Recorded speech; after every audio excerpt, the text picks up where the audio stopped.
We could start and then he could jump on and take over. Okay. To be honest, let's call this meeting in order at 1:34.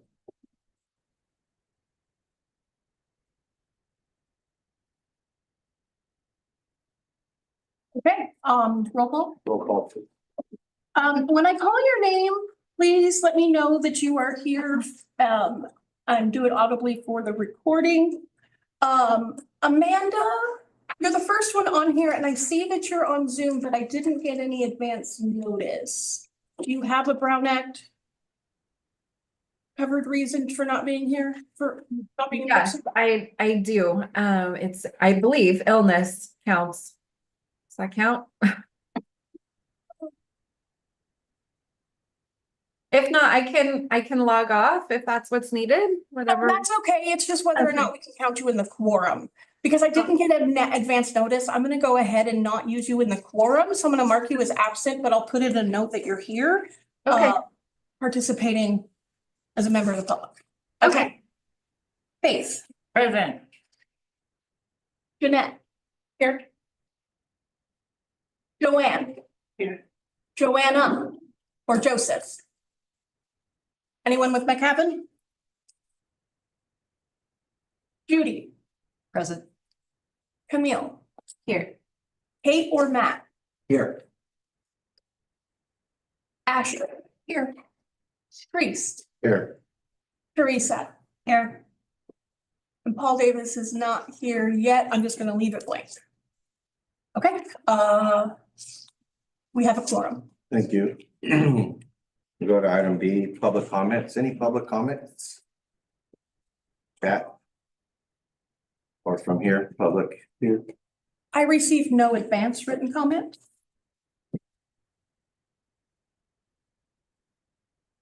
Okay, we'll move to item C, approval of minutes, February 24th.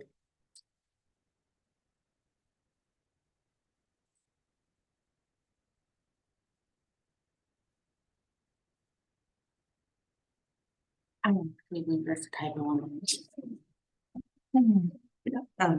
I just noticed it right before that. I think it still says agenda on the top of the minutes instead of minutes.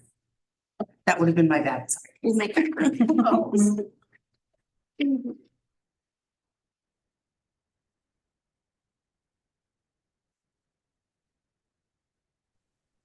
Anybody like to make a motion? I'll move to approve the minutes of February 24th after the agenda is taken off. With those adjustments, Judy is at first, I can second. Teresa second.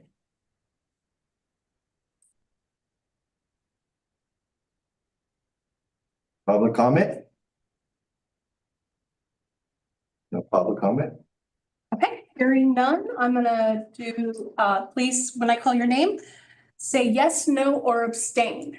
Faith, Yes. Jeanette. Yes. Joanne, Yes. Judy, Yes. Camille, Yes. Matt, Yes. Ashley, Yes. Priest, Yes. Teresa, Yes. and Paul has joined us. Paul, would you like Are to we on take the over? minutes, Veronica? We just finished approving the minutes Priest had filled in for you. Okay. I abstain. Okay, you don't actually get a vote. Oh, But we are finished with that, and unfortunately, you have to be on camera per the Brown Act.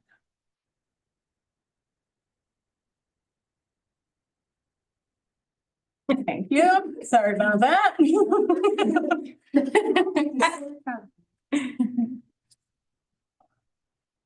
Ready when you are. You're muted. Oh, there you go.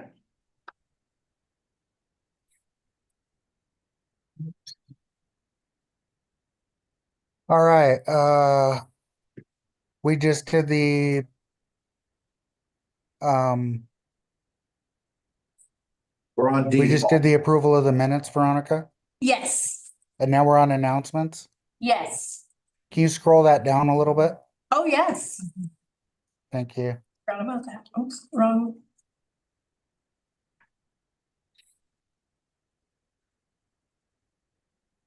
All right, we're gonna go to reports and presentations. Actually, we've got announcements right here. Oh, announcements, sorry. Are there any announcements?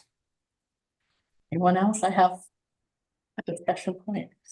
Well, I know that I seen that flyer for the community of care for organizations that's coming up. I think that's just super important for us to engage or even follow up with the conversation of what are we doing in this time of need, right? And the reason why I bring this up is I think that's important for the COC to also follow up with the collaboration of what all do we have in Mendocino County, because that's only 3 organizations. You know, that's not including all organizations in Mendocino County. And what's happening with the administration, I think we should have a follow-up of maybe kick around a date and we send our own flyer out. I don't mind us taking, you know, we'll pay for the majority of it. But I just think it needs to happen because the people that lose the most are the ones we're serving. And I just think that we need to come together and say, hey, this is what I have left. I'm gonna make this last. This is what I have left. Whether it's CPS cases, whether it's homelessness, you know, the families are out there and it's raining. It's not gonna stop raining. You know, and I think that it's super important for us to come together and that community care is beautiful. I think it's awesome. It's a starting point, but I don't want to lose steam. And I think that the COC is the mother of what we do for our homeless in our community. So I think that we should have that part in being a part of, we have our own meeting, we have our own bringing everybody together into the fairgrounds or into the place that they have the most of the meetings at the Front Street for Roundtable, just somewhere, right? And just have those booths and have people say what they have, right? I don't know what this has. I don't know what that has. I know what I have. I'm an expert on what I have. And I just think that's important for us to kind of collaborate and, you know, not lose steam when we have an administration that wants to take away everything we have, you know? So, not anybody's fault, but we need to pick up pieces and not fall apart and isolate. That's just my opinion. I mean, if you guys agree that we need to have something in 90 days so we could share stuff and see what we have left in our budgets.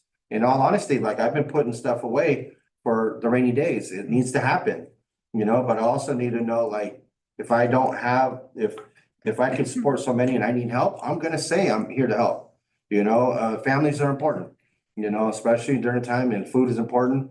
And the people are getting affected by the administration is the people we serve. So, thank you. Just to piggyback on what Pri said, so I know some of my friends who are in LA, they have like this one sheet pager thing with like the little check marks to say like what they serve, if it's like domestic violence, workforce development, et cetera, right? Housing assistance, housing services, mental health, right? And they have like the little check marks for each organization, so people can so easily, okay, I need housing, I can go to these areas or these organizations. Having something that's easily accessible, anyone can read it, and you can get the information quickly is very helpful for us to know what we all provide and how we can connect and keep, you know, like Pri said, put our resources together and work together, and also for the community to know exactly where to go. There's also a lot of businesses and churches that want to help in any way and capacity.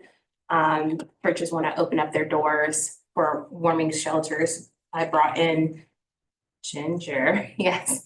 I brought in Ginger last meeting, and she talked about some of the work that the churches are doing in the community. It would be very helpful to have that understanding and work with them. There's also a lot of business owners. One of them is a clothing store called Lives, and they're willing to donate clothing for workforce development training, et cetera. And they just don't know. I mean, she's got like bins and bins of clothing that she would like to possibly do like a voucher program where you guys could get it for free and or very, very, very cheap, low rate. And then, you know, doing some sort of, I don't know what the funding will look like, but possibly do some sort of funding to do that voucher for the community. So that way people can have workforce clothing. And so there's just so many resources that a lot of companies and organizations are doing on their own. And it would be helpful if we have everyone come and be a part of these conversations. Over service. What I'm asking is if chairman allow us to have an ad hoc committee just specifically on this and going after future other grants, right? We need to find other resources, endowment, Foundations. philanthropy, foundations to help support if funding does get cut. So we need to think outside the box right now. You know, so I'm asking the chairman and the board if we could have another committee solely for planning of what we have and what we could do in the future. And I would, if we go that direction, I would request that we use the HAP6 application as a mechanism to do that and guide it, because stakeholder engagement is a large component of the upcoming application. And so a working group could look at doing exactly what you're doing and aligning it with the HAP6 process. Okay. So it would actually result in funding. Okay.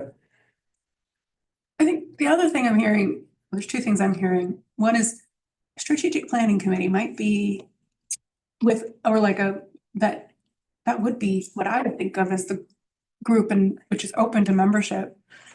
Thinking strategically in response to changing anything. I don't know, maybe I'm wrong, but. I think, what I'm hearing you say, Priest, is kind of like what we would call a resource information exchange kind of forum for service providers. It's not for the public right now. Well, that's the Yeah. second thing that I'm hearing. Okay, Yeah. that doesn't feel like that's what the strategic plan is doing. So that's what I'm saying. I Definitely. think I'm hearing two things. One is the need to really put our heads together and figure out how to deal with the potential funding Yes. shortfalls that we may find. And then the second thing that you were talking about was, I think, relating to this. Community of care. It's like the gathering of It's care, this the one like that's next week. gathering Yeah. that's happening next week, which is like a resource fair, but for providers to like share information about what they're doing, and there's some speakers. And so I'm hearing, and I agree that I think it would be wonderful for us to have a more housing and homeless focused. Yeah. Resource fair that could either just be for providers to hear about what each other are doing and have some homeless focused talks, or open to people we serve as well. Or I think that we should do us first, Mhm. because placing booths in places and having people that don't know what we have available doesn't work. We need to have experts at the table say, this is what we could do, this is what we plan to do, and this is what our allocation is for so many people. If I knew that, then I know that there's slots available over there. And then you would know what I have available where I'm at, right? And I think that's that update we need to keep having, because we don't want the families to be lost in the non-system where they're just at the railroad place and they're out there really just out there suffering, right? I think that there's a lot of things that we could do in this county. But in order for us to step up and do it, we need to have more in-deep conversations than just having a COC meeting and saying, this is what we're doing, this is what everybody else planned. We need to plan these things as organizations in this county. You know, that's just my thought. You know, that for me, I just know that my door doesn't stop getting people coming in and my phone doesn't stop, my email doesn't stop. And I just think that, you know, it's not about relieving me, it's about us knowing where to send somebody when I know I can't.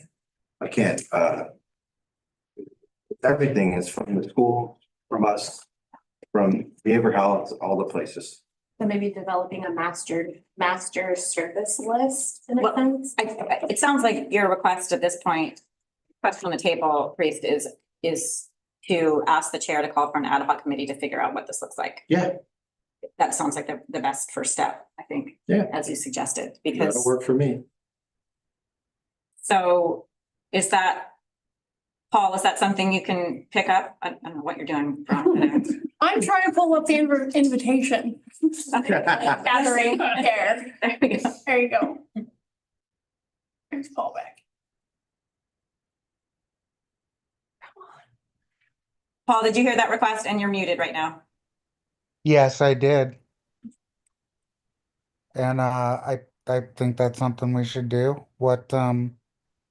How do we make that happen? I think you just asked for ad hoc committee volunteers to form an Okay. ad hoc committee to talk about next steps in developing what sounds to me as like a resource information event amongst housing providers. I would suggest as you have that conversation, it's the kind of thing we've talked about for years. It really should be a semi-annual or annual event. Because things change all the time. Quarterly. So if you're gonna go through the effort of developing an event, just make it. Quarterly. Yes, would be my suggestion. Yeah. I mean, because I have resources, right? I know where funding is. Not a lot of people know. You guys know funding. I don't know where to go. Yeah. We can collaborate on some stuff. We don't do that much here, but we need to now. Could we also look at, in terms of like not regular practice of having, I don't know how many member organizations we have, but like 2 member organizations a month be present So at this meeting that's actually. Yeah, we're getting pretty far off what's already agendized, so I would suggest we do the ad hoc committee and then that committee can kind of talk through all the ideas and come back. Okay, but I also think that this is a place we talk about it, not take Right. off at 3 o'clock. No, I'm just like, I'm sorry. Yeah, go ahead. you had a good. I think, Priest, move just for the forward. purposes of, organizing this outside of the meeting, we want to put a committee together, and I'm assuming you'd want to be on that, yeah? Yeah, Are there any other volunteers? I would be interested in that. I'll volunteer as well. Okay, I'm just gonna read off people's names as they raise their hands here. Teresa, Camille, Sage, you, what? You Yeah, raised your but hand, how can I many- Put it down. What's the max number of board members we can have? Well, let's There see. Yeah, there is. oh, For The youth No. project would be interested. Jeanette, sorry, Jeanette, and then Blythe. And Amanda, you said the youth project? Mm-hmm. Okay, we are getting a little too many here. 1, 2, 3, 6. How many are we allowed to have? 6. Okay. All right, so I've got Priest, Teresa, Camille, Jeanette, Blythe, and Amanda. we can do it. Good? All right, fun. Excellent. Love it.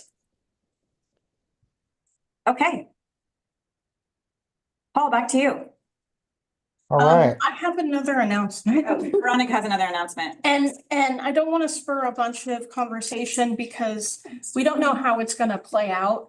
But on late Friday evening, on March 14th, the White House passed another executive order called Continuing the Reduction of Federal Bureaucracy.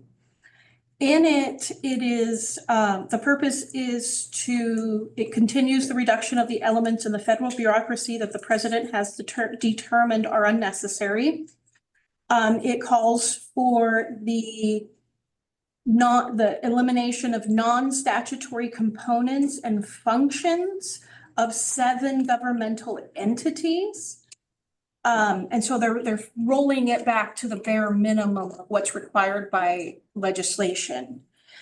Included in this are the United States Interagency Council on Homelessness, USICH. That is a huge proponent of technical assistance, collaboration. They're responsible for homelessness, addressing homelessness across federal agencies, excuse me. And then the other one that is impactful for us is the Community Development Financial Institutions Fund, or CDFI.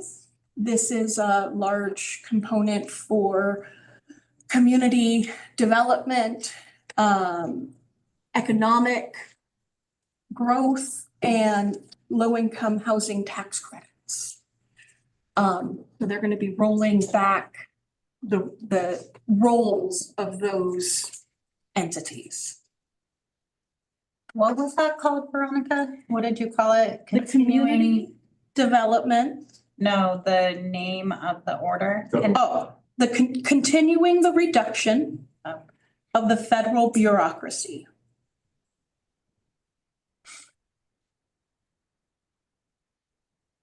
I have more if anyone wants to talk to me. Okay, Paul. Been nothing on like COC grants? No, not for this one specifically. Continuum of care grants. Some COCs with grants that have either already expired and they're either backfilling with other funds or they're terminating assistance for clients. This is actively happening in other COCs in the nation. They've ran out of funds and they can't draw down anymore because they need a new agreement.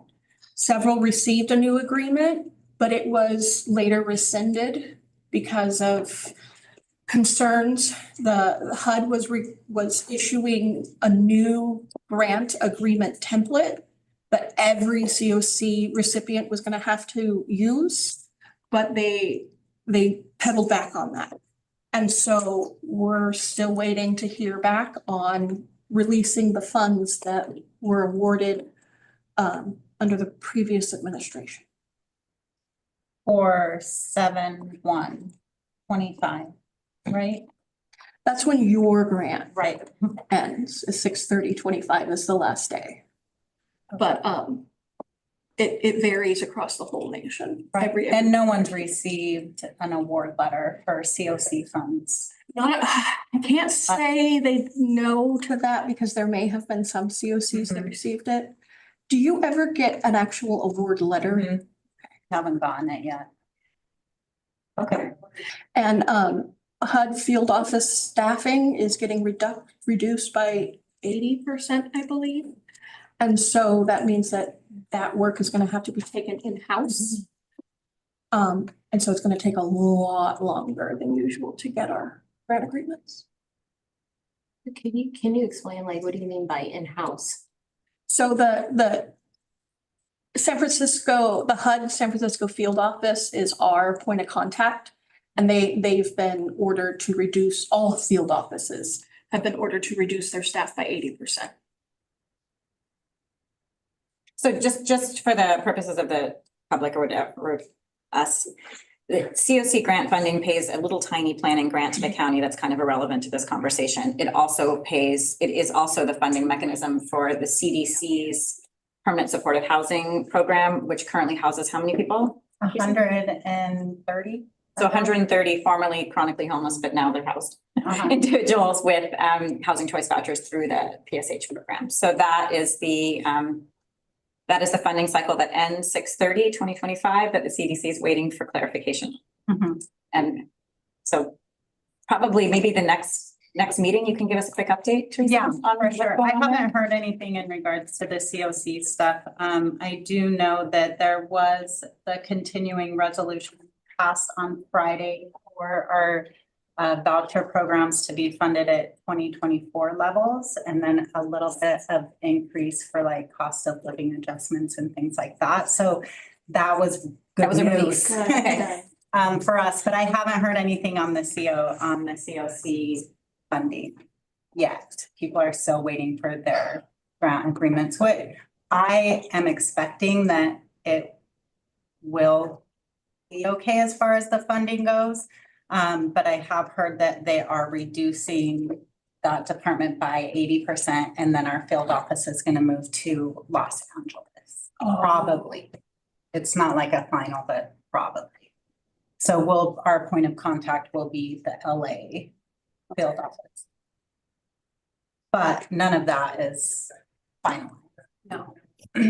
So, okay. It's the great unknown. I don't know. Well, I have. Well, that was plenty. Thank you. Thanks, Veronica. Okay, no more announcements. No. We're gonna move on to reports and presentation. Updates from local jurisdictions. Megan, County of Mendocino. Yeah, I think the thing I wanted to update the COC board on, I can't remember whether I mentioned this or not, but I'll mention it now. The city of Fort Bragg reached out to the Department of Social Services to request a look again at the tenant selection process for the plateau. So I'm going to hearken us way back to when this COC approved HEAP funding back in 2019 or something like that. Probably 2019. HEAP funding for the city of Fort Bragg. There was a clause in that contract that the project had to use the coordinated entry system to fill their slots. So that's like really the only piece of language within the contract that the county has with the city about the tenant selection process at the plateau. So the city of Fort Bragg reached out to the Department of Social Services to ask to revisit that concept because in the recent round of tenant selection process at the plateau, and those of you who know this better should chime in. There were less local Fort Bragg residents that ended up getting selected for that process than they would have liked. So before, this is kind of a long story, but I'll get to the point, which is that we don't have to do anything at this moment. So that's going to be the headline. Before that meeting took place, Veronica and I, together with Teresa, did a little bit more digging into the situation to kind of fully understand it. And so what is happening at the plateau right now is the HEAP funded units, that funding source is dead and gone, but it was funded, are permanent supportive housing units that are project-based vouchers. So it's a super valuable asset. Plateau's super lucky to have it. We're all excited that that is the case for it. The tenant selection process for project-based vouchers is handled through the administrative plan with the CDC. So the actual relationship around tenant selection is between Danco, the property owner, and the CDC for these units. So the COC actually doesn't play much of a role in dictating how that tenant selection process happens, other than it needs to happen through the coordinated entry system. So the way that whole conversation ended was that City of Fort Bragg was going to go back to Danco and then work with the CDC to see if there was a process to revisit the preferences for that site. So it's kind of a technical way that they're going to address this. I think that at some point the COC may be asked to kind of review the plan, the new plan, if a new plan results for preferences for those units. But that's not happening yet because first Danco needs to communicate with the CDC and kind of begin that whole process of looking at the tenant selection process for the plateau. So I'm going to pause there and see if there's any questions and if I got it wrong on this. So is it the city that talking to Danco and then Danco talking to CDC, or Danco, CDC, and then City of Fort Bragg? So unfortunately, this meeting was set up between our director of social services, who's very new, and the Fort Bragg mayor. And I wasn't there. I had an emergency unfortunately at that moment, so I couldn't come. I don't know what relationship the city has with Danco. I don't know what kind of contracting relationship. I don't know if the city gets to tell Danco what to do. Maybe they do. So I'm not sure how that works. The Fort Bragg mayor was going to go back and talk to Danco to begin that conversation. Danco, and then I don't know what happened. Then Danco needs to make a request to the CDC, who will then begin their process of talking about it. So it really doesn't have much to do with the COC or a tenant selection process. It really has to do with the project-based vouchers, which again, super valuable asset for Fort Bragg to have, and how that works with the owners, I don't know what you are, the managers of project-based vouchers at that site. Does that all kind of make sense? Yeah. Okay. So really the main complaint was that not very many Fort Bragg residents got into those tenant-based. It appears that the way, and that there's a lot of, so again, I think there's a lot of work to to strengthen the coordinated entry process. It is true right now, when you look at the coordinated entry process and the ranking, the way it's happening right now, Fort Bragg residents, for whatever reason, are not scoring super high on that list. That's just the way it is right now. It may change over time. What we had all thought, I'll remind you because I remember this conversation, is that we were just letting this project happen. We didn't know how it was going to shake out. And the first round of residents that went into Plateau were very heavily Fort Bragg focused. So when this first happened, almost all of them were Fort Bragg residents. So I was like, whatever, it's going to work itself out. It's all fine. This last round made people concerned that maybe it wasn't quite working itself out the way they would like, in terms of at least, we cannot make a Fort Bragg only situation. That's kind of against fair housing and a lot of rules. We can give preference points, or this is what Danco has to work out with CDC. Right. Okay. Gotcha. You can give preference points for various things, and those have an impact on the tenant select. Right now, there's a preference for veterans. There's a preference for other populations people care about. So, I think that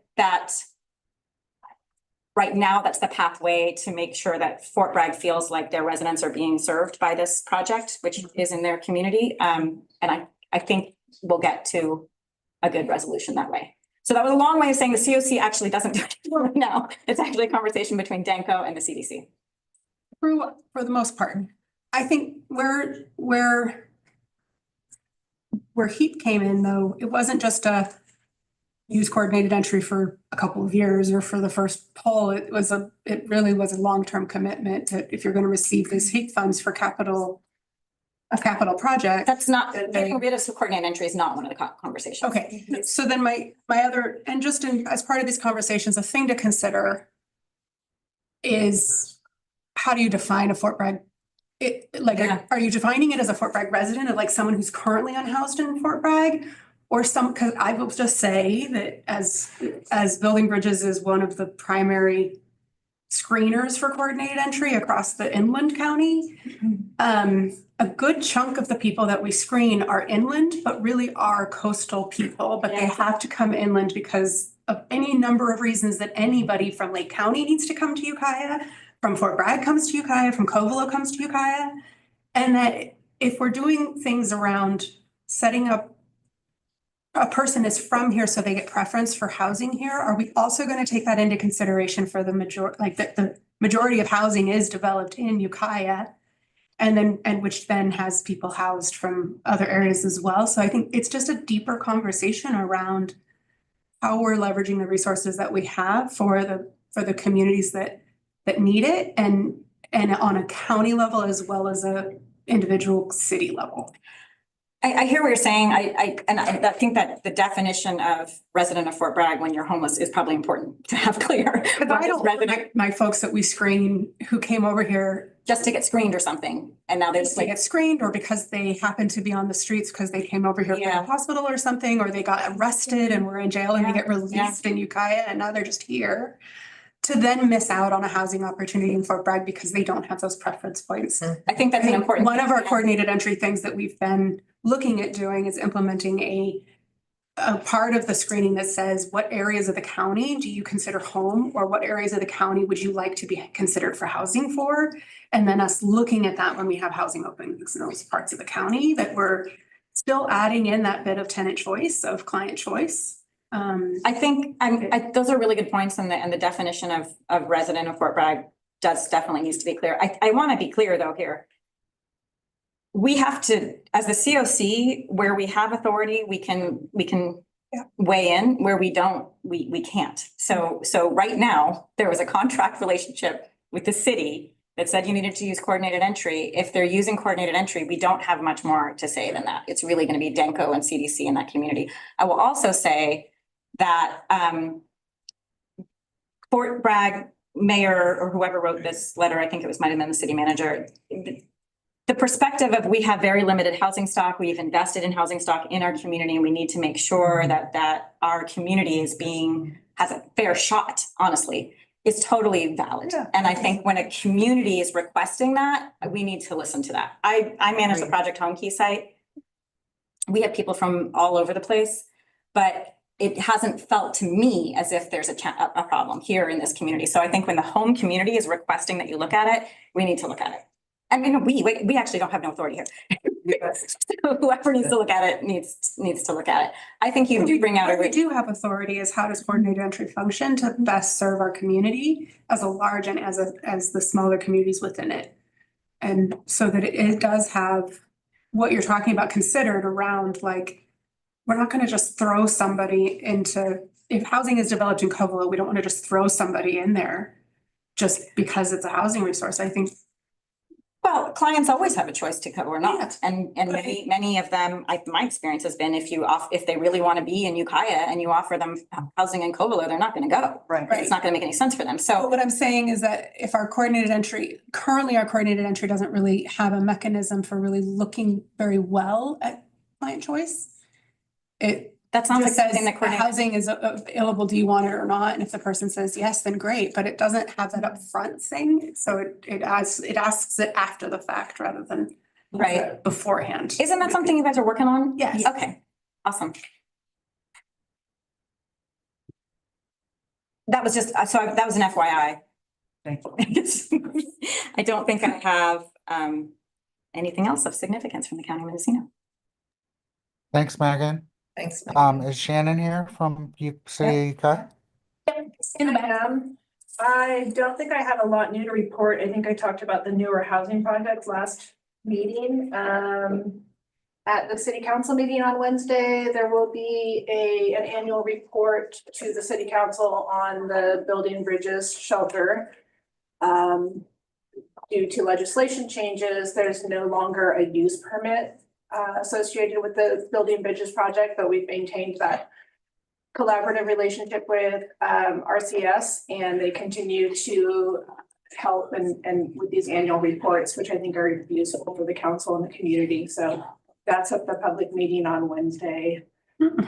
And I don't think I have any other housing or homeless related updates unless anyone has any questions. Thank you. Thanks, Shannon. Jeanette, City of Fort Bragg. Hey, everyone. Only announcement, we still have winter shelter open this month. It's been pretty heavily used a lot this month. It's pretty wet and cold. But it will end at the end of the month.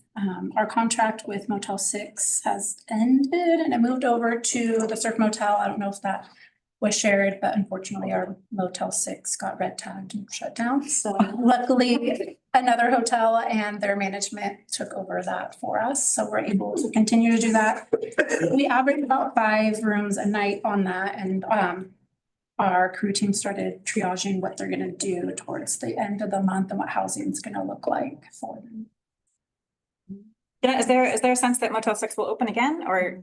I have no idea. I know that Supervisor shaking his head. so So maybe not any. I know that code enforcement went in and there's significant repairs that they have to do. I know they have had all the equipment, but I don't know their barriers to that. I know even the restaurant attached to it would not get re-insured, so that shut down too. So that whole property needs a lot of. Okay. And I don't think I have any other updates. Thanks, Jeanette. Are there any other reports or updates? There's no Okay. jurisdictions represented, but you'll want to ask for public comment. Oh, yep.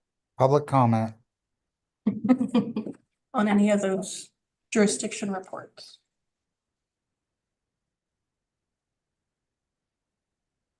Can I just say, I want to chime in on what Megan was saying when you initially announced it, like in terms of the Fort Bragg being concerned about not enough local residents. I thought like the instant thing was like, there's not enough Mendocino County residents. But to think, I agree, like in terms of we have to listen, but we also have to have a voice in terms of, because it sounds like creating borders within the county sort of kind of thing, when I mean, I think Sage's point is really well taken in terms of what happens in our county. So I think we have to be careful about that.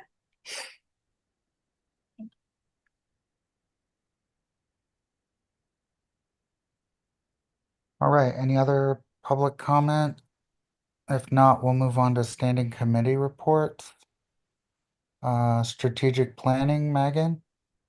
We are still fussing about trying to find a facilitator. So I do have, actually Veronica's going to be meeting with Priest and an organization that Priest has recommended to find a facilitator for a strategic planning process.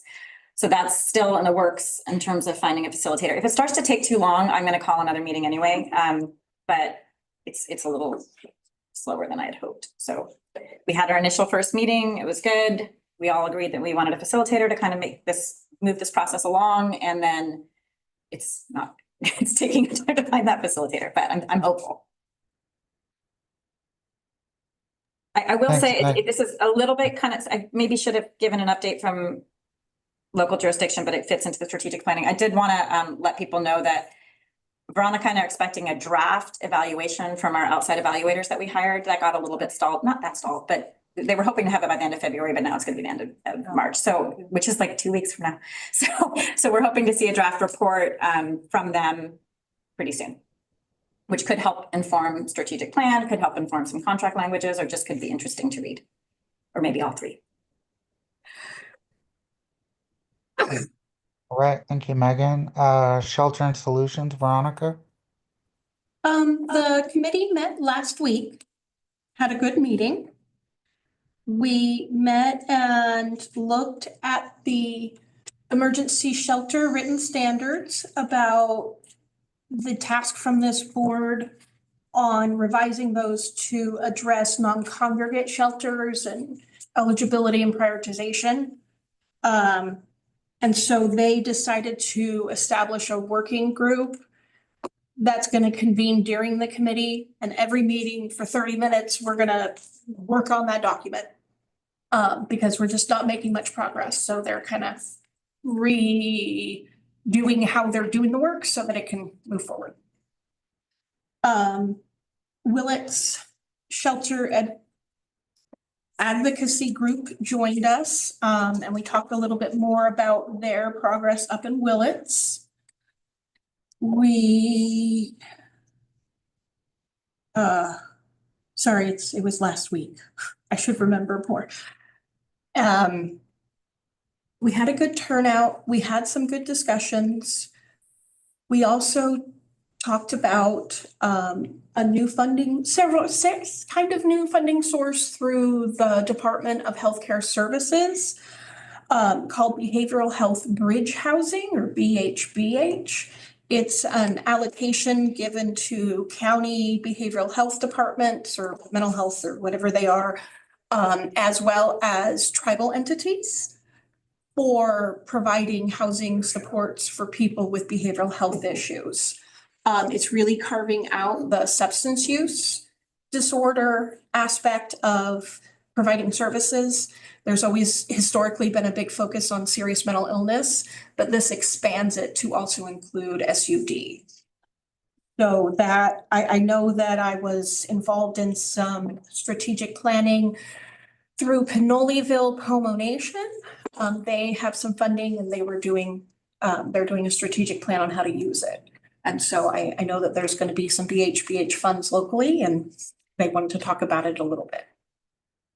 So for BHB, could that also be for like crisis intervention or crisis housing for mental health and substance use? It's interim housing or permanent housing. Okay. So it's the whole spectrum from getting off the streets to whether it's respite or emergency shelter or non-congregate shelter or whatever, all the way to rapid rehousing. I know Karen mentioned this, or when Karen Lovato from our behavioral health department was here, it was hard to keep track of all of the sort of fairly significant changes, but the behavioral health bridge housing funding allocation is not insignificant. It's pretty significant amount of money. Is there gonna be, do you know if there's an RFP or no idea? Okay. I think it would, I need to ask this of Karen for other reasons as well, and the spending deadline's coming up pretty soon. So I would expect that they must be pretty far along in some of their planning. I think their funding has to be spent by 2027, but I may have made that up, so don't put it in the minutes. But it wasn't that far away for what Funding, which was several. they have already been allocated. No, I know, it's several. It might be good to invite Karen back, maybe not April, but maybe May, for an update on behavioral health bridge housing. I think it would be important to know for us. I'm just saying that I'll work on that. That's the shelter. Yeah, I should stop talking about it because I don't know enough details. They reviewed it, they talked about it. They didn't really know about it, so I introduced it just so that they, had understanding that there's another option and maybe the COC can do some advocacy. That's my report.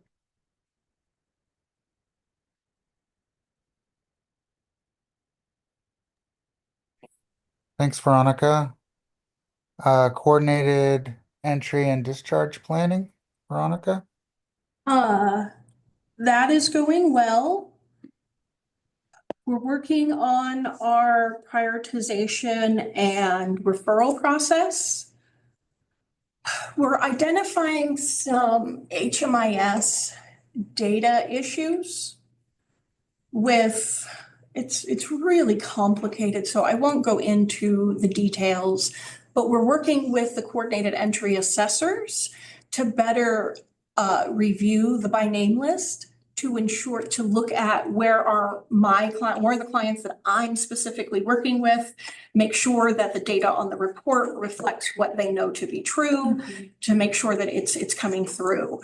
There were some data that was recorded by a different organization, but on the wrong, or not even organization, wrong service. And it's easy to make that mistake. And so the data doesn't always translate. We can change how we do the reporting, but it ends up eliminating some people that if they're missing some data, it won't catch them. And so it's a delicate balance that we're doing between, do we get out the more inclusive data, or do we limit it a little bit to where we get more correct data? And so it's a balance that we're working with Paul on. Paul with Nutmeg Consulting. Paul is their staff member who works with us. We're working on the first Thursday of the month. We're expanding that review session to be that, okay, where are your clients on coordinated entry? What are the next steps? Is anyone working with this client? If not, can we get them established? Is that going to be through CalAIM, community supports, or is that going to be through a different avenue?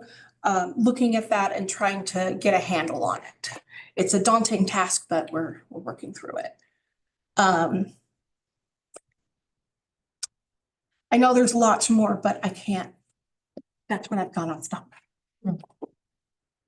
I want to just point out again to this committee, maybe all of you get the monthly emails from Paul with the coordinated entry list and the by name list, but the amount of progress that this process has made in the last 3 years is just really amazing. So I just want to thank all of you that continue to work on that. I skim them every single time and I see like, oh, there's my client. I should tell somebody something, about it. So it's just, it's really night and day compared to how the process was working 3 years ago. So congratulations to all of you that are working on it.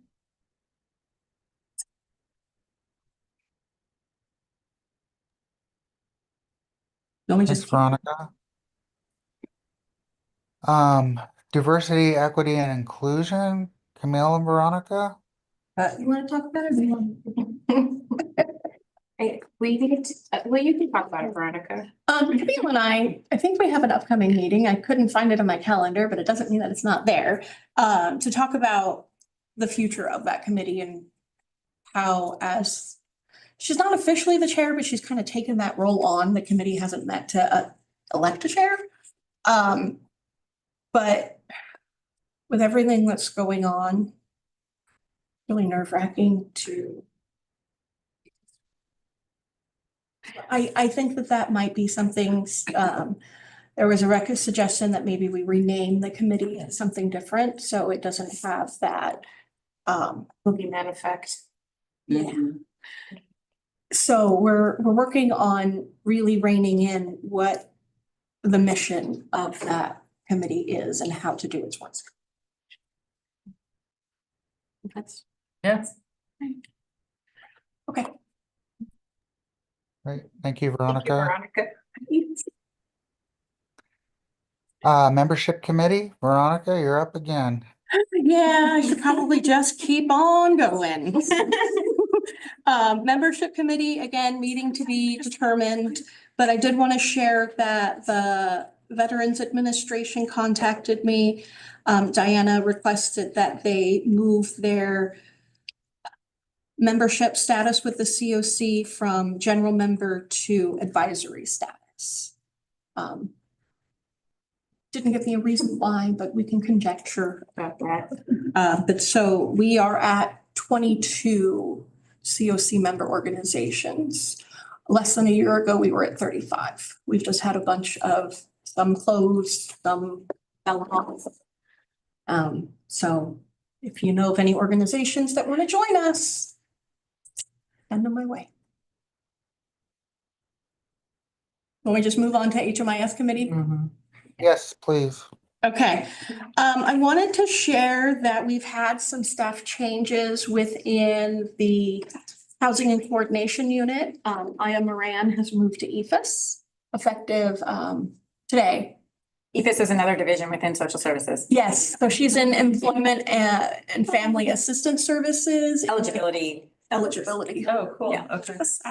Yeah, so we're working with Nutmeg to do a very, very temporary, less than $50,000 contract to help us do a review of our HMIS and our processes, to do an assessment and then to come up with a plan on how to manage the system moving forward.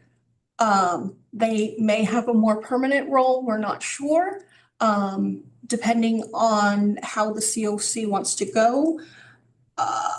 I'm gonna recommend that that the COC do request for proposals to identify an HMIS administrative support entity.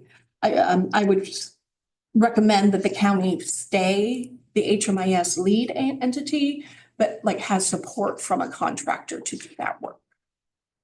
One of the biggest things that I'm excited about under this new contract is we will be leveraging Nutmeg's ticketing system. And they will be manning it and helping us, not just doing it for us, but helping us with managing those service support requests. So ticket meaning like, I need help with HMIS and you submit a ticket, like those of us who are lucky enough to have IT. I need my password changed. Yeah. I need a report. I need, this, why can't I log in? There's lots of different things that we get requests for. So we'll have a more organized way to submit those requests. And a better way to follow up and then to be able to see what kind of requests are we getting and what are some of those errors. Right now, they're all just kind of mixed into a general mailbox and it's difficult to really see where that is. I mean, we could probably create an Excel spreadsheet of the ones that we get, but that's just a lot of micromanagement. So this, I think, is going to be a really great step. Let's see. You have the February 2025 data completeness report. Oh, that's another thing. Under the new contract, Nutmeg, they have a data quality review tool that they'll be able to provide us monthly reports for. So instead of saying, oh, these are the spots that you didn't put in data, which is what we have now, it'll be, hey, this data doesn't make sense with this other data. Are you sure that this is correct? Quality approved. And so I'm really excited about that.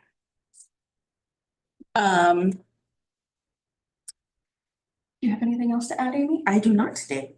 Okay, that's all I have so far. I'm Veronica, gonna do public comment when we get there. Yes. did you ask for the board to take an action on the RFP for? No, we won't do an RFP yet. That's gonna be later on. Yeah, I'm gonna do it through the HAP 5 review committee because they're gonna determine how do we want to use this money.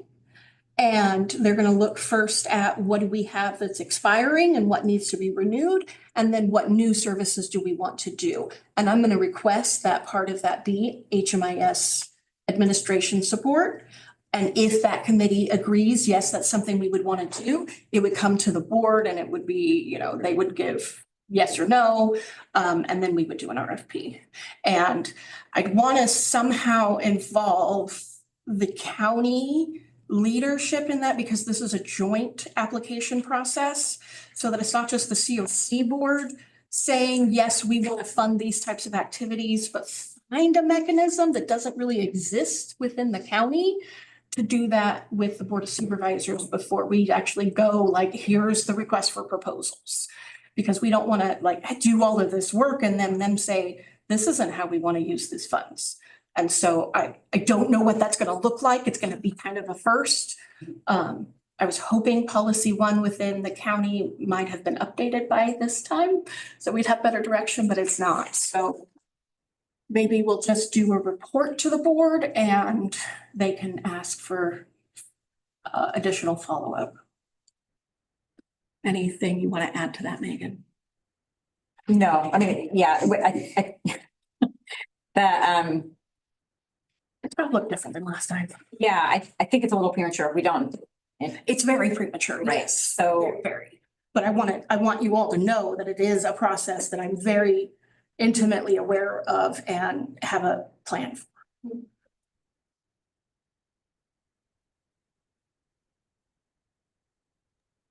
I just Thanks, want tickets to go Veronica. through. You responded to, yes. that's all. Oh, that'll happen right As soon away. as- Yeah, okay. we can do a small contract with Nutmeg Consulting now because it's. That's what we're. That's all I'm That's saying. what- If we don't have somebody there, then we need somebody. It's like, What's happen right away? we're gonna support you because you've lost a staff member. Yeah. And then Long-term strategy. what is the long-term strategy?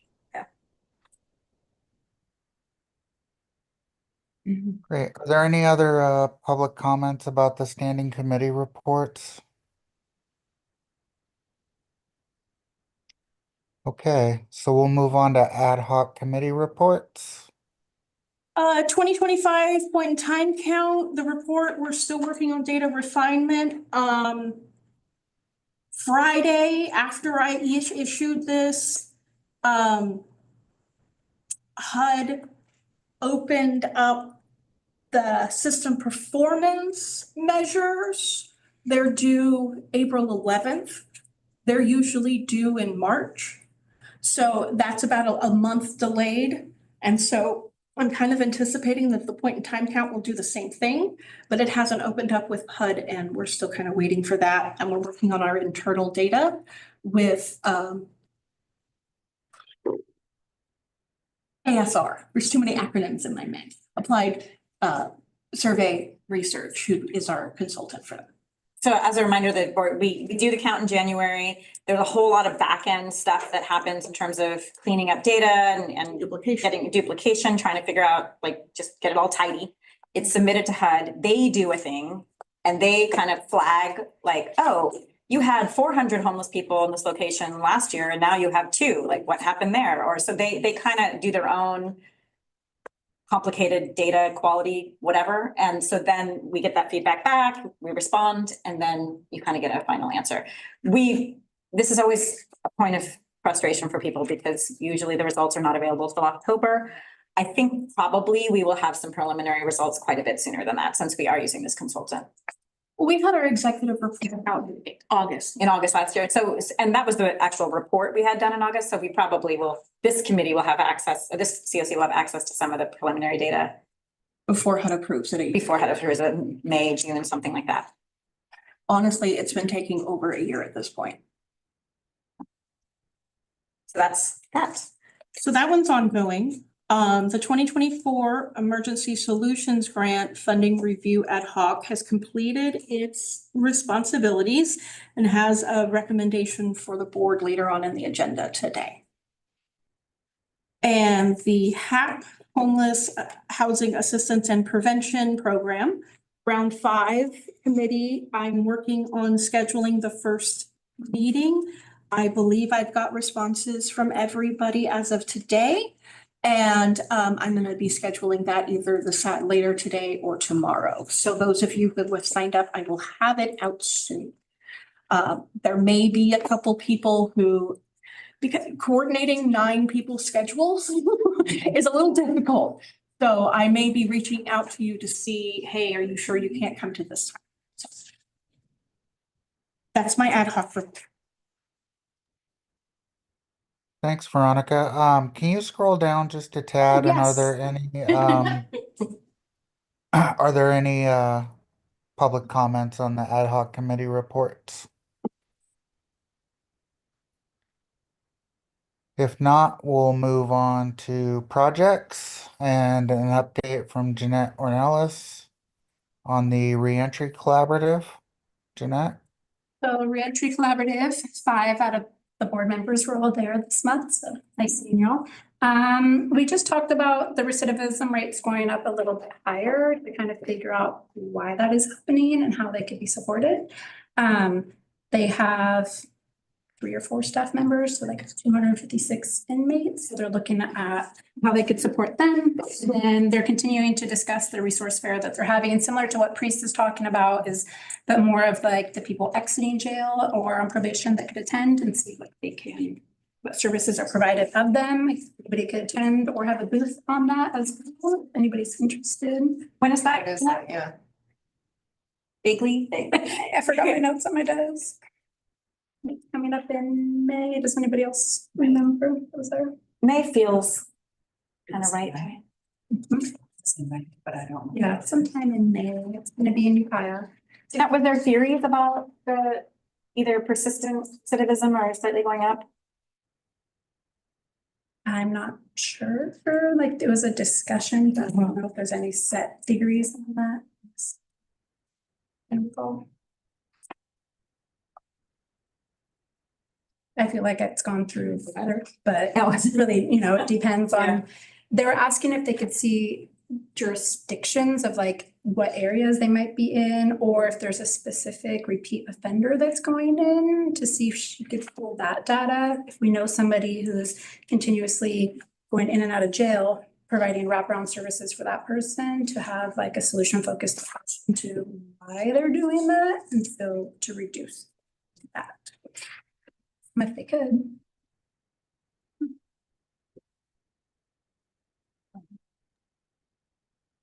Thanks, Jeanette. Are there any other project updates?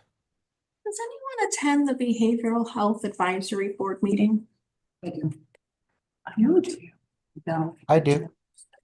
Oh, and Paul does.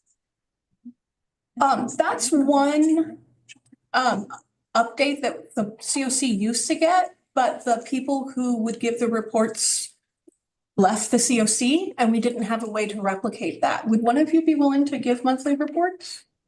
Sure. Yeah. Paul, when Denise isn't here, would you be willing to do that? Yeah, for sure. Could one of you update us on the last meeting or how that's going? So right this second. I don't know. Like, what do you remember? Oh.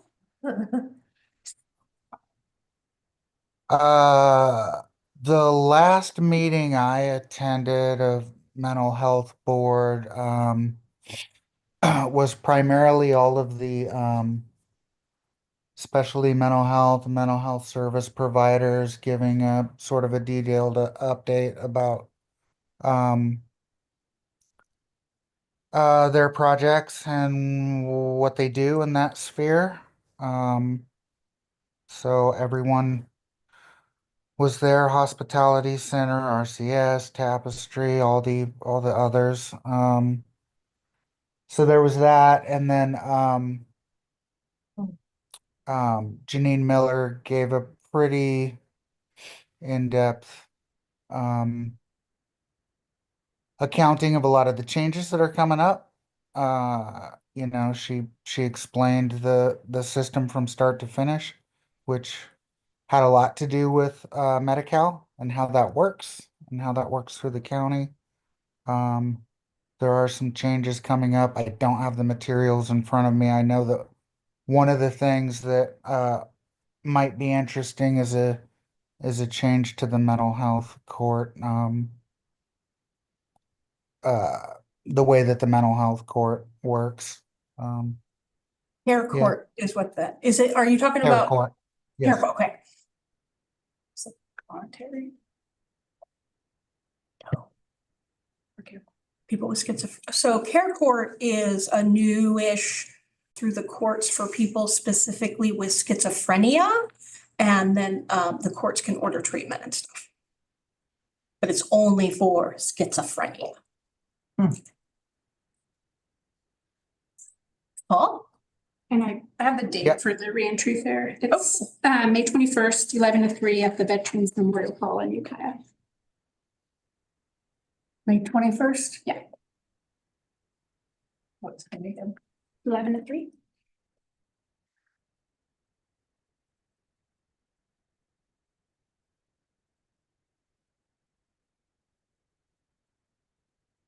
Okay. Moving on to board protocols and governance. We have a recommended action, review and approve the COC board full membership 25-26 meeting schedule. So I've mentioned this at last month's meeting. This is the schedule of meetings for this board and the quarterly full membership meetings. And so this is something you guys approve and then it's posted online. It is online right now, but as a draft, in draft format. It is on page 13 of your packet. I've highlighted in yellow the dates that do not meet on the regularly scheduled meeting date because of holidays. We usually meet on the third Monday of the month. On the last entry, February 23rd, 2025. 26. Well, why did Thank that you. over again? I love that you have the first 2 months of the year planned out already, though, because That way if we're running behind, you can do that. Well, we don't meet in December. And so we don't think about it until December, and then we start in January and we don't have anything. Sorry for that. Anyone driving the big Ford out front? In this room? Anybody driving a It's Ford? Ford pouring. Oh, Oh, just letting you know. see watching. Oh. The very last one, January 23rd, 2025 should actually be 2026. Thank you, Sage. So I'll make that correction. Reese, do you approve of that? Oh, wait, never mind. We'll just assume. Oh, okay.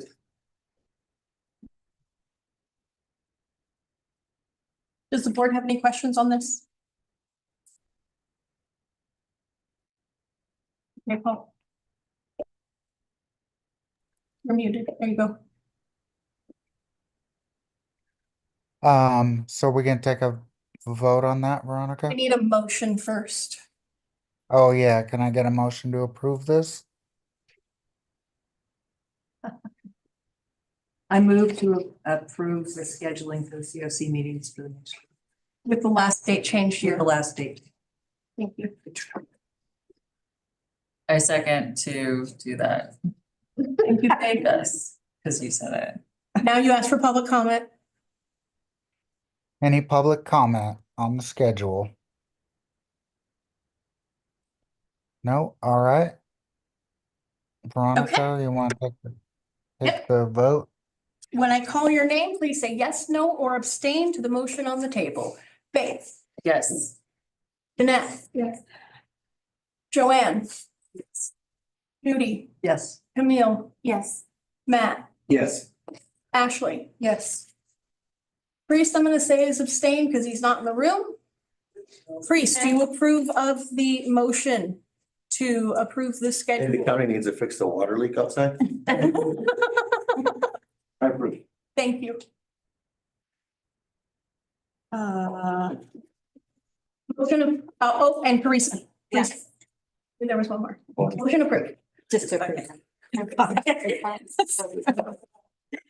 Thanks, guys.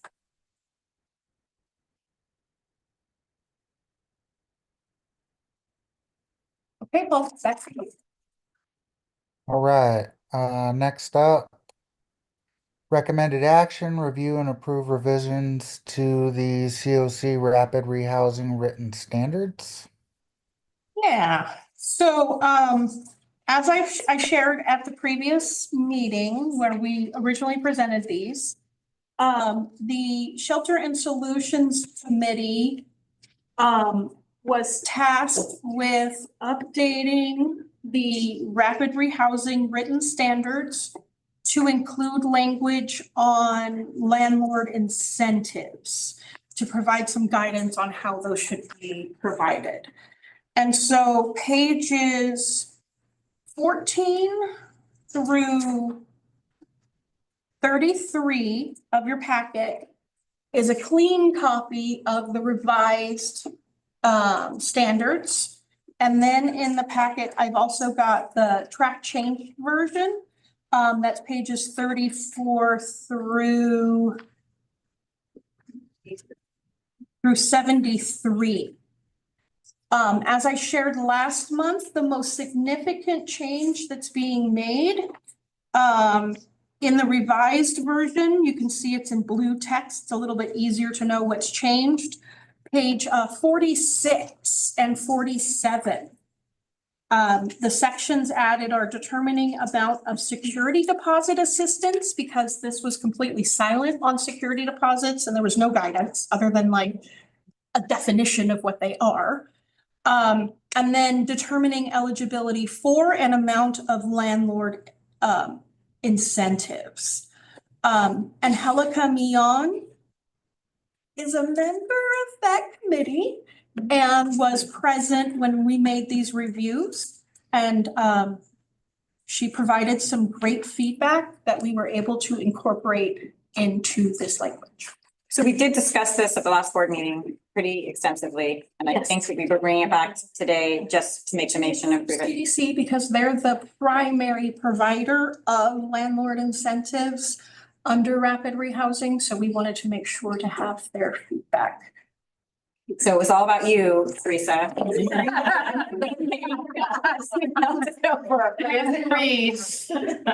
All right, so I mean, the security deposit looks like it follows the Tenant Protection Act, which is the same as our policy. The landlord incentive.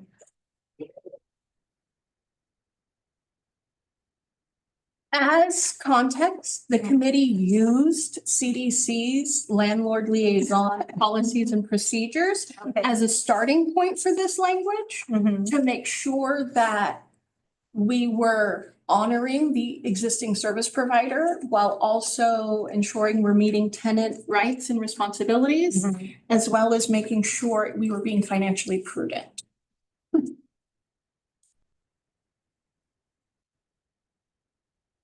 So are you calling a landlord incentive, does that include a security deposit payment? No. Okay.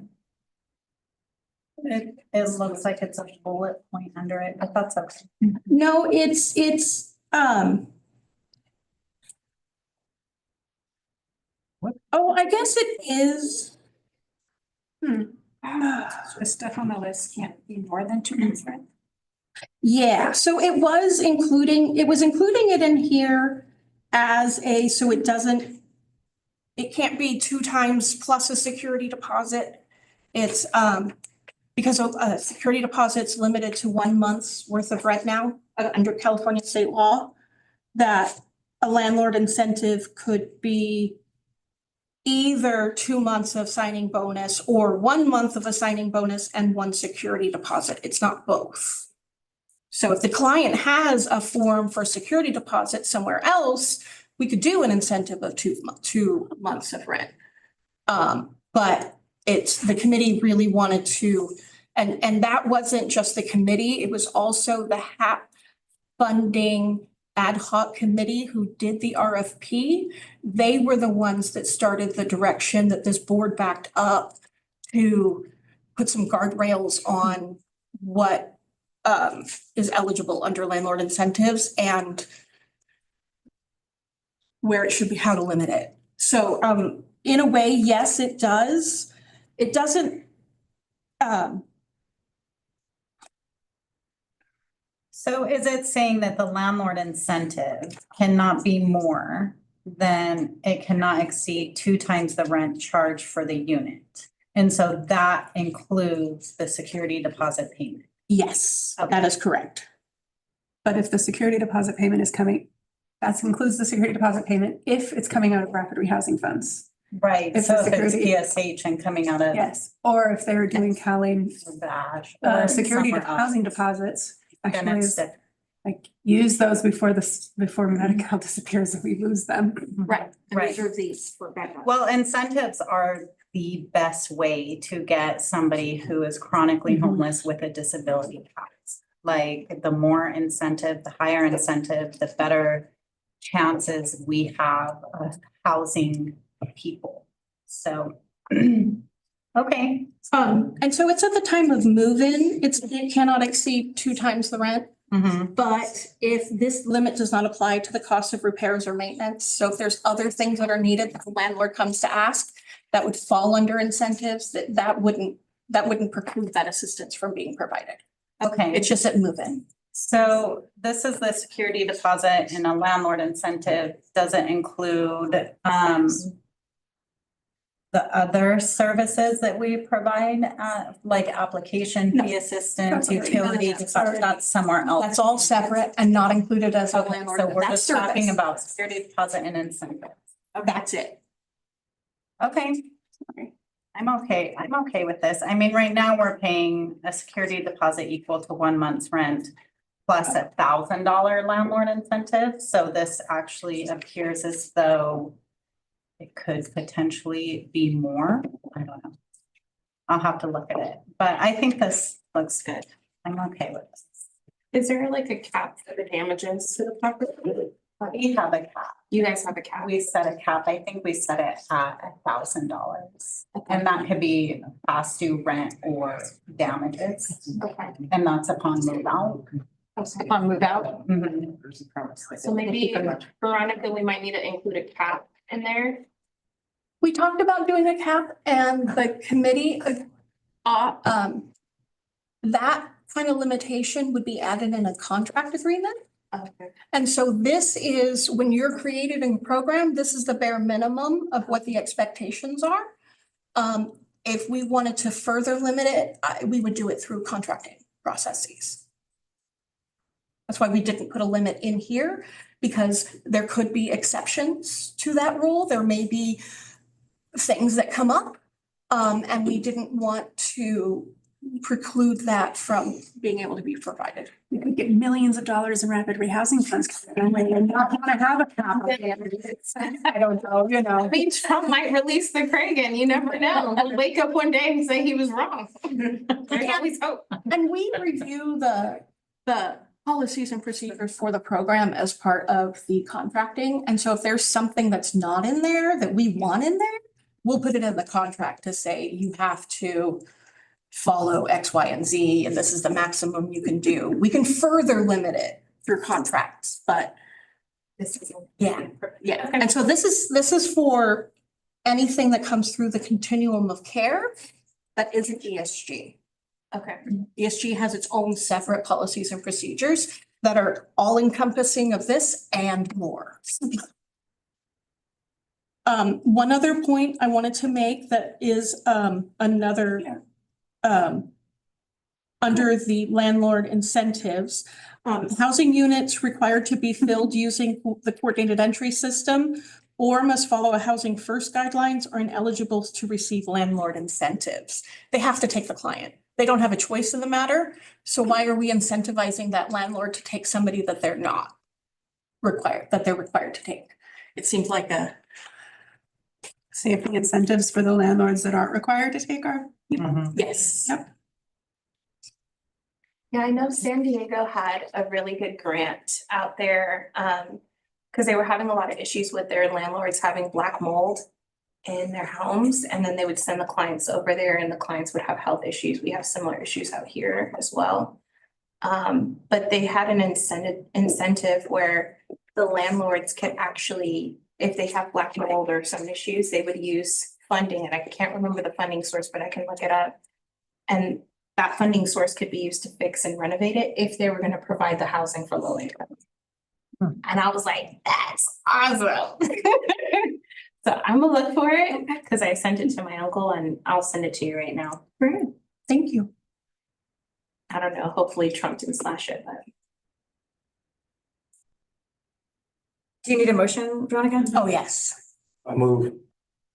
Who was that? I'm sorry. Priest, okay. Acceptance. Just for the minutes, because Approve revisions to the rapid rehousing written. My second. I already wrote it down. okay, so very, Sorry. I just heard the priest made a motion to accept the rapid rehousing written standards as presented, and that Joanne has seconded that motion. Do I have that correct? Okay. Mr. Chair, you would ask for public comments. Any comment? Can I make a comment? I'm sorry. Yes. So we also provide, it's a new incentive that we provide renters insurance. And it's something that landlords are starting to require of their tenants as part of the lease agreement to have renters insurance. And so with our rapid rehousing program funds, we haven't gotten one yet, but we added to our policy to pay for renters insurance for Forever or for 1 year? 12-month period. I'm sorry. Because it's becoming a barrier for people to, like, pure property management and like shelter are starting to require that. It's an eligible service under rapid rehousing. Okay, You can so I can absolutely do it, but it's I not can part of landlord do- incentives. Okay, Yeah, it's you're providing it on behalf of the tenant, not the land. You're protecting the tenant Right. and their belongings. so even though these are eligible rapid rehousing activities, you're saying I can still provide that? Because that's not Not a a rapid- incentive. Oh, is it not listed in our list of services? I don't see it here. Teresa, I'm curious, roughly how much is it here, you know? We haven't even got one yet. It's brand new, probably within the last couple of months when we added it to our policy. I just saw these recently that they were requiring. They were, yeah, so it's cheap. It's like $15 a month, Yeah, $10 to yeah. $15 a month. No, absolutely. It's not that much money. I know it's in the ESG written standards. We probably just didn't think of it. Seen it in ESG as eligible as Really? But your list in there is not exhaustive. It's not exhaustive. It's a definition of what common services are. It doesn't mean if it's not in here, you can't do it. Okay. That's up to your contractor and your program policies. So absolutely, you can, absolutely, and it's not an incentive. Okay. That's a tenant service. Financial assistance to the tenant. Okay. Teresa, when you figure out how to do that, I'd be curious just to know, because like, do you make the tenant go get it and then give you the bill, or I'll just be curious. We were gonna use a card and have them come in and we would sign them up for it. I don't know, we haven't done it Okay, yet. We were yeah, gonna like curious about figure it out as we go. And are there any support, like, I mean, I still run across barriers when I'm bringing families in to go to Seltzer Realty or to have their credit run, like those application fees, they want cash or check up front. We And pay like, application fees. So basically, most of them now have an app where you go on and submit your application for housing and you pay the application fee through the app. And so people come in, we have a credit card specifically for that to where we can print it and it doesn't save our information. But yeah, we do application fees For who, as well. Teresa? For people who are literally Rapid rehousing. rapid rehousing. Anybody or just the people that are on your PSH poll? that have a. No, anybody that has been referred to our landlord liaison. Okay. Blythe, at Frontier for Families, we have a really hard time with that because we're like an ancient county system that gets checked like 3 months later and it's just like, not 3 months, 3 weeks and people don't want to check. So it's been really frustrating to me, like those little tiny It is. fees, even though we have And the it's funding to hard do for me it. because like my program can pay for it. I can meet a family down there and I've always been able to use a card. And now it's like Seltzer requires it's a cash or check. And so then I'm using my They personal don't do it cash online. or check, which I'm like, whatever. But then I have to go through the process of getting reimbursed. We can get a check, but it's like way too late. So That's why we contracted with CDC because they're faster at it. You know, that's why they're the ones that deliver the service, not us. But you guys are set up for this. This is what you do. if I had a lot of energy for it, I would figure out how to have an account like Seltzer or Pure. That would be, that would be. Like something like that to enter them into the conversation, or like, why are we That would be still easier running for me to- people's credit again for another agency? I mean, where that would it's be like functionally. the easier. family has already shelled out multiple times, Yeah. $20 per person in the family. It's Right. Yeah. still a barrier. Okay, there's a motion on the table though. We're getting all distracted and we've got another item. Are we ready? Any more comment? All right. When I call your name, say yes, no, or abstain. Faith. Yes. Jeanette. Yes. Joanne. Yes. Judy. Yes. Camille. Yes. Matt. Yes. Ashley. Yes. Priest. Here. Yes. Teresa. Yes. Motion approved unanimously. Thank you. Yeah, it was type funding. It's fun. Of course. Okay, Paul, back to you. All right. Next, we're gonna move on to funding. Updates for the board, Actually, Veronica. You're right, I'm behind. Okay. Too much going on. Continuum of Care Program. I already provided this update earlier under announcements. Does anybody have any questions or continuing conversation about grant agreements and the COC federal award?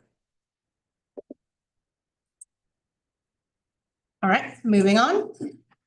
Emergency Solutions Grant. Okay, we got some work to do here. The 2024 ESG NOFA is open through California Department of Housing and Community Development, HCD. And we have completed our local funding competition process. And the ad hoc committee has a recommendation for this board's approval. There is a staff report listed on page 74, second from the last sheet of your packet. Provide some details on the competition.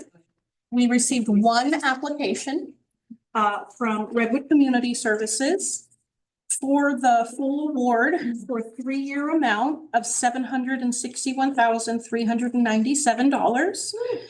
It would fund emergency shelter, rapid rehousing, and HMIS services through building bridges. The ad hoc committee had 5 members. We met, there was few of us in person, few of us in Zoom. We met on the 10th and reviewed and rated and ranked the application. I know it says applications, but there was only one. And so we found that it had all of the required components. It addressed all of the elements. The committee provided some written feedback to the applicant about some ways that they can strengthen their next application. And so the recommendation before the board is to review and approve this funding recommendation for Redwood Community Services.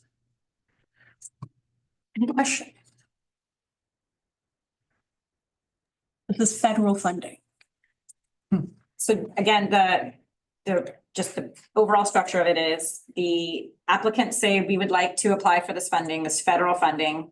The COC reviews the application. We could have awarded up to 2 people, 2 organizations, only one applied. That organization is being recommended. The COC says yes or, say yes. I don't even know if I could say no. But Say no, we could say no, and then there would be no, right, that would totally, right, so then the money would be left on the table. Misses out. Right, so then the community would miss out on it. And then Veronica prepares some sort of letter that then the organization submits to the federal government for the funding. To the state government. To the state government, sorry, it is ultimately federal government managed by the state. None of our applicants or COCs submit anything to the federal government. We submit it all to HCD, who is the recipient from HUD, because we're a non-entitlement jurisdiction.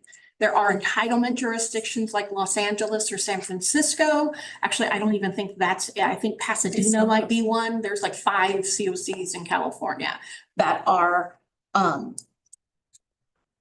entitlement jurisdictions. But so everyone else gets this big sum from that the state, well, kind of, that the state receives.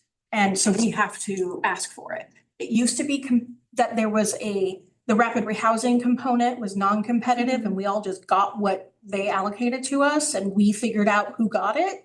And then there was a competitive component that was any other activities other than rapid rehousing.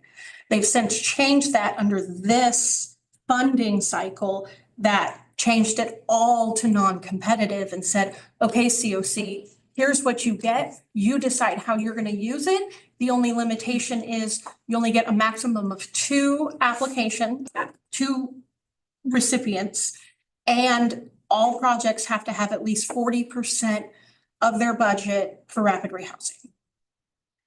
So, completely blanking on what I was going to say about this. Oh, I do want to note that we had received a number of questions, or Veronica had, in advance of this competition. So we were expecting, we're happy you applied. I was too.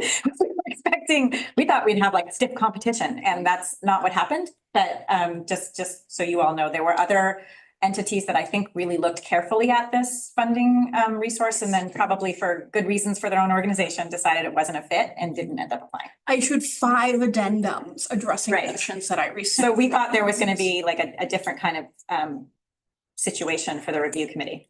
But so the motion on the, we need to make a motion I'll move. to approve the recommendation of the committee. Yeah. I'll move to approve the motion. Pretty smooth. Okay.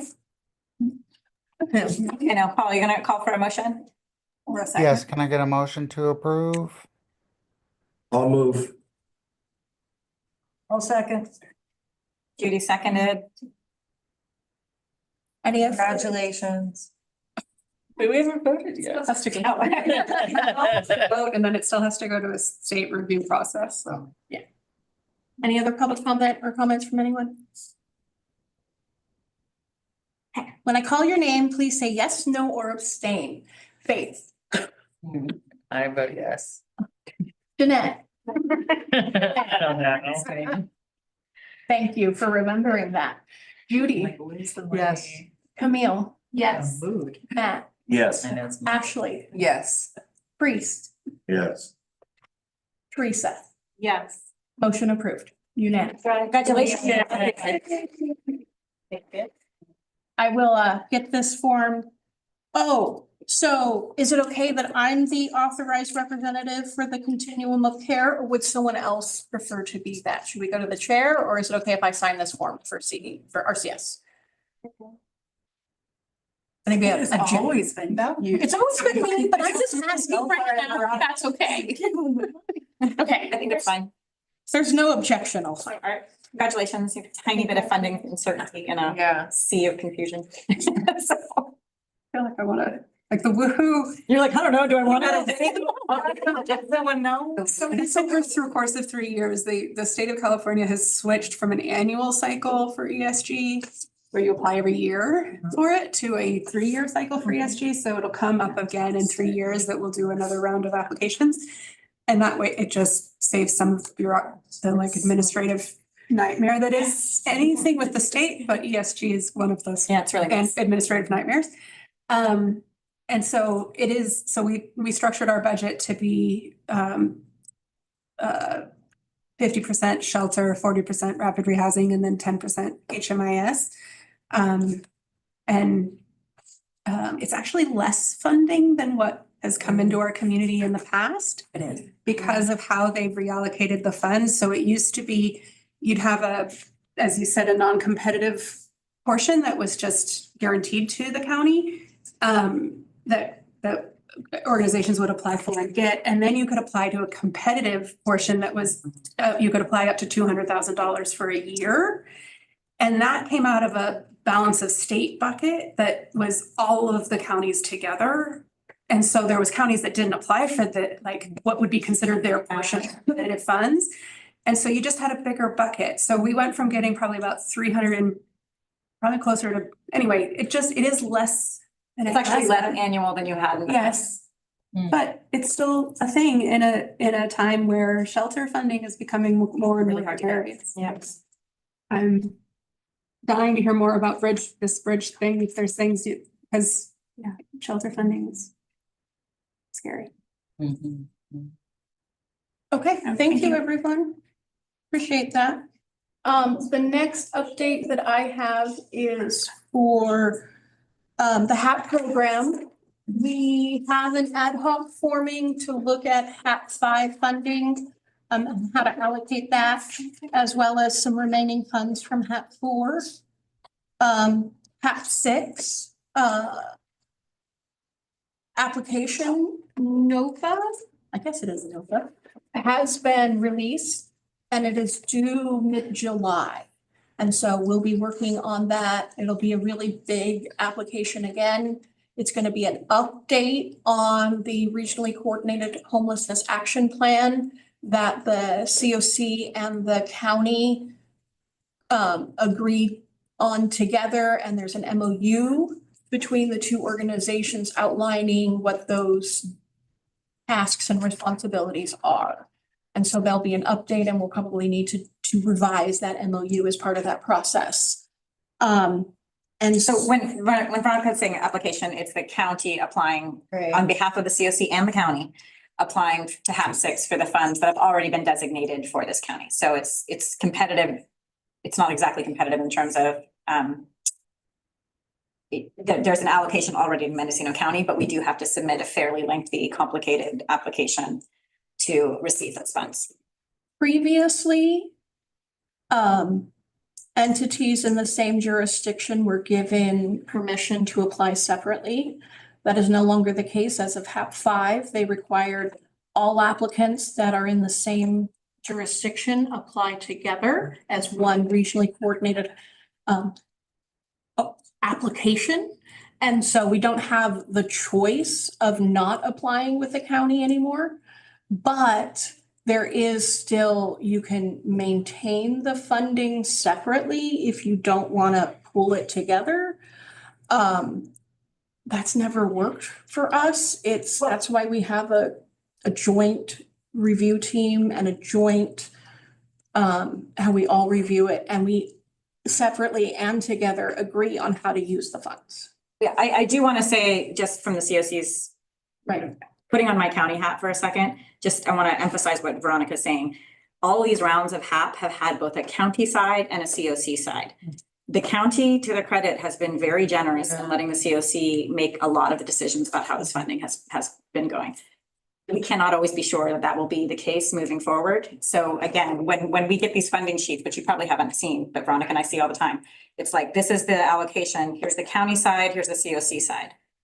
This HAP 6 is roughly 800,000 on each side, something like that. So it's around the same as as a previous round. But again, we've been very collaborative with the county in terms of making those decisions together, but there is this kind of separation of the pools that have been handled jointly.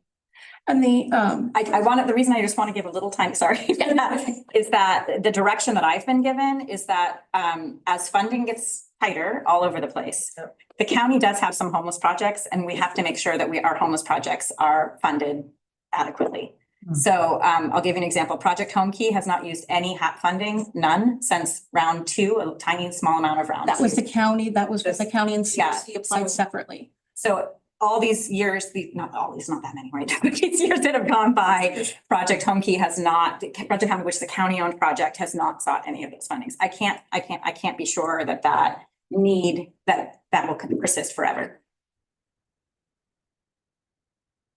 I don't think it will, but I'm just. And we use the county's procurement process. We use the county's funding mechanisms. We use the county contracting process. And so, the Board of Supervisors has the final say on whether a contract is through or not. And as I said earlier, we're going to work on informing the Board of Supervisors before announcements are made, things like that. Okay. One other thing that I wanted to mention before we move on from HAP is last month, Supervisor Mulherin mentioned that the governor had released a new website called accountability.ca.gov, and I'll move it over here so that people on share can see it. This is basically on how the different counties are dealing with housing, homelessness, and behavioral health. And so I'll go to Mendocino County here. And you can see they've got housing units completed during 2019 to 2023 is 780. Homelessness between 2023 and 2024, our whole unsheltered homeless point in time count went up by 34.6%, but we all know that's because it was the first time we ever included our tribal jurisdictions in our count. And so it would have to go up if we're including more land and more areas to count. Behavioral health, number of people in a full service partnership is 100. And so it's got some housing matrix. This is regarding housing plans, housing elements. If you go up here, here, this is housing. You can go to homelessness. And so that's our website. That's a link to our website. And then this is our 2024 point in time count. Again, all across the board, everything increased, but we knew we were expecting that. A snapshot, these are the reflection of the reports that I do monthly about what has been allocated and what has been spent and what is still remaining to be allocated. We've allocated 5.3 million of the 8.8 million. This is including HAP 5 that we haven't done anything with. I think it includes HAP 6 as well. The 8.8 does. The 8.8 is all of them, including HAP 6 that hasn't, we haven't even applied for yet. So I just want you to be aware.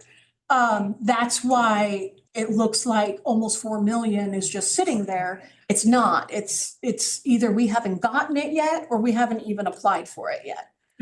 So I've got some concerns with the website. It's really good information if you're doing like preliminarily looking at what is going on. But when you look at accountability for funding, it's got to be more inclusive and more detailed. And so it just, and then out of our HMIS, so this is our system performance measures. We connected over 2,000 people to services. We worked with over 2,000 people in the 2023 to 2024. And we were able to house 474 of them permanently. Is this still literally homeless? Yes. Okay, so just Not unsheltered though. This is anyone in our HMIS. it still met literally homeless criteria, Yes. so it would not be couch surfing, it would not be any of those. Correct. I always want to take the opportunity to remind everybody how important it is to do your exits in HMIS. This is where it's going to show up. This is where our accountability is. So You tidy up your HMIS constantly. Yes. This is a reminder to myself too. Keep tidying because it makes a difference on these numbers. If we don't point out that someone got housed, they don't show up there. And then it's got how to contact the Mendocino County Board of Supervisors. Thank you, Cal. That's funny. And then Veronica, I think they need to bifurcate some of that data, especially at the bottom. They need to explain like domestic violence. They need to explain like housing for mental health disabilities, individuals with intellectual disabilities, et cetera. I'd love if you would give that feedback to the governor's office. I'll read my email. So, and then there's some data on behavioral health, but I won't go into that because that's not our focus here and I don't want to take too long.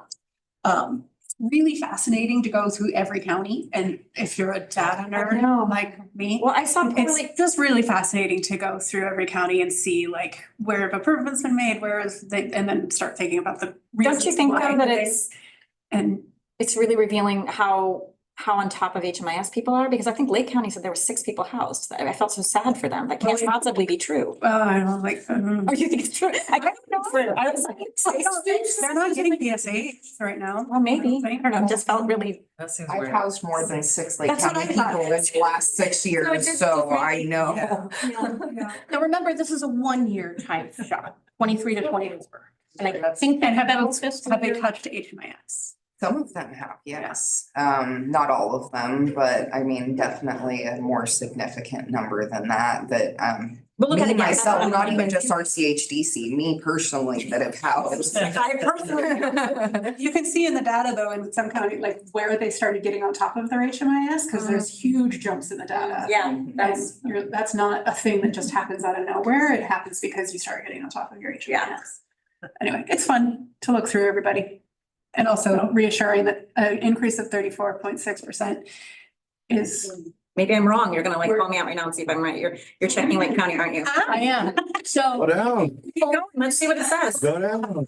8.8 in HAP, they got 4.7. Yeah. 6 people. See? I was like, oh, poor Lake County, this can't be true. So people reading this were like, oh, they spent 6 On connecting, it's 71 people. I can't read it in there. There's no way. 1.1 million. But yeah, 271 people. 2019 to 2023 data. No, you said it's 1. No, it's 23 to 24. Okay. I feel the next is the amount, but this is how much they've spent so far. This is a 1-year time shot. So that has to be an HMIS error. There's just no way. This is a year and a half. This is an 18-month period. January 23 to June 24. So the point being, Their HMIS is, they've only been using HMIS for maybe 3 years total. And just started their coordinated entry system in the last 3 years. Are still really developing out what does it mean for a person to get exited to housing and how does that flow through HMIS? maybe that's why it's only. That's not a real number. No, but it it's can't be. I don't believe it HMIS is. data. Yeah. Yeah, but this is the way that data can completely disrupt people. And say, Yes. what, you spent that much money and look at Exactly. you only served that many people, and that's what people can go ahead And then you say. spend all your time explaining what the truth is. and- Exactly. Yeah. They're like. That's tidy up HMIS. There you go. Buy them all. Buy them views. Great. That's, we got it. This is gonna be bad. Yeah, That's. Faith just said fraud and abuse. Yes. Get rid of them all. I know, what I said is this is what's interpreted. is Yeah, right. but I wasn't saying fraud. Especially No, no. for certain delegates. Right. In the Big. political system, they'll be like, see, look at Yeah, look at six this people, This is $1 bad. million, what a waste. Bad. Exactly. So if it's based off of HMIS data, how can we advocate for better HMIS data completion? Because this will impact all of us. I think, you know, I think. You know what, I always like these grades that you get are about the completeness. And it's not telling, like, so I worry about this a lot because we put families with children in there, and if we forget to exit them or we forget to say that they moved out, they look like children are languishing in homelessness for months. That's not a good indicator. Yeah. Especially if it's not true. So like for me, I keep harping on exits, like remember to exit with the move-in date. It's a little bit tricky. Just get it, just be aware that that's where it's gonna show up. Like, we don't want to be poor Lake County trying to pretend like we didn't spend $1 million on 6 people. So luckily we did it. We look great compared to Lake County. But when you pull out something like You San. feel bad. I know.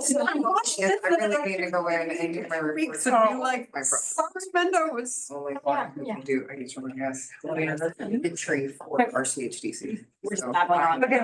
So I want to bring us back.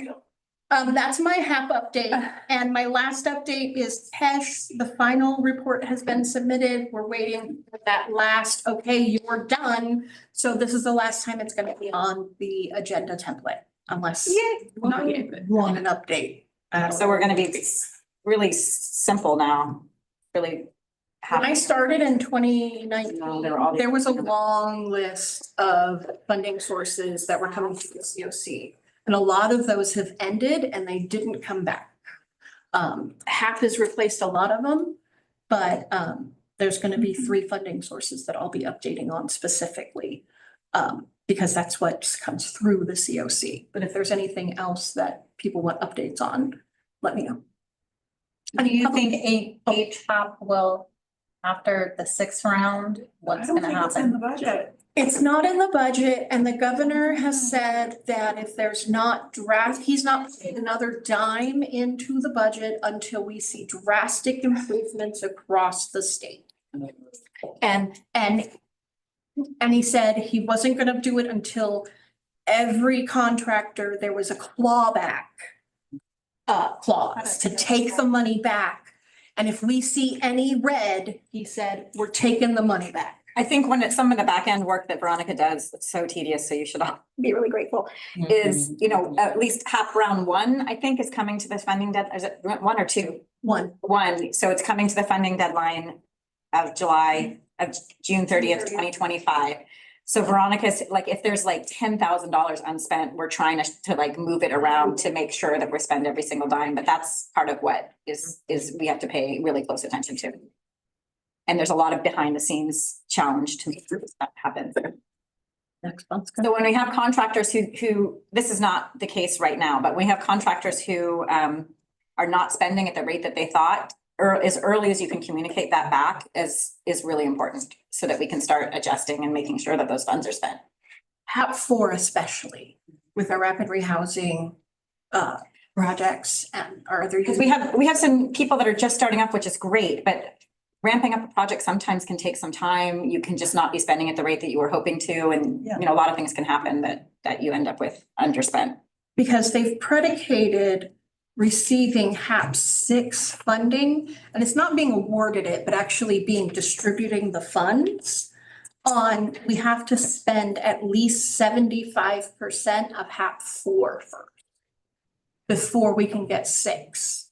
And so if we want to use 6 for different projects than 4, those are going to be delayed.